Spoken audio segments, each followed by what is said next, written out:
Here at GameCyte, we had the opportunity to sit down with Ethan Einhorn of SEGA. Ethan recently presented the tech demo for Super Monkey Ball on the iPhone during the announcement of the iPhone's SDK. He took the time to share his thoughts on Super Monkey Ball, the iPhone, and casual gaming with us. My role currently at SEGA is associate producer. And if you don't know what an associate producer does, that is a role that's basically a creative auditor.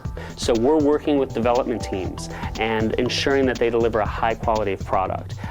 We have milestones that come in, which are just updates on how the game is coming along, and we determine whether or not it is in line with getting the product to market. And so it's valuable to really have a strong handle on what makes a game great, so that you can ensure that the product being made for you is hitting that level of quality.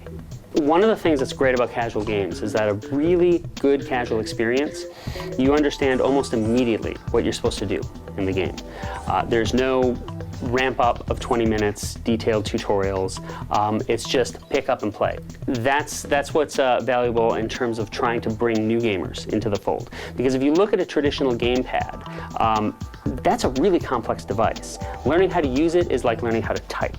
Now, if you have typed for years, it's second nature if someone puts a keypad in front of you. But remember what it was like before you knew how to do that. It's the same thing for people who do not understand how to use a traditional game controller. So what Nintendo has done with the Wii, what they've done with the DS, what Apple is doing with the iPhone, creating interfaces that are just innately easier to understand is terrific, and I'm really excited about that. When it comes to the mobile phone space, I think that the iPhone is going to be a really significant step forward. One of the biggest challenges working on mobile phone games is that you have a lot of compatibility issues to worry about, and beyond the software concerns, it's also the hardware concerns of what is the button configuration like on all of these different devices. It's uniform on the iPhone and the iPod Touch. It's one device that you know that you're programming for, that you know it'll work, no software compatibility concerns, and that's very exciting. You combine that with a level of power that is definitely competitive with dedicated handheld gaming machines, and you have potentially a revolution on your hands in handheld gaming. Super Monkey Ball really was a natural choice for the iPhone in terms of what types of properties we'd like to experiment with on that device. When we started talking to Apple about it, there was just a collective excitement because talk about a great way to capitalize on that accelerometer.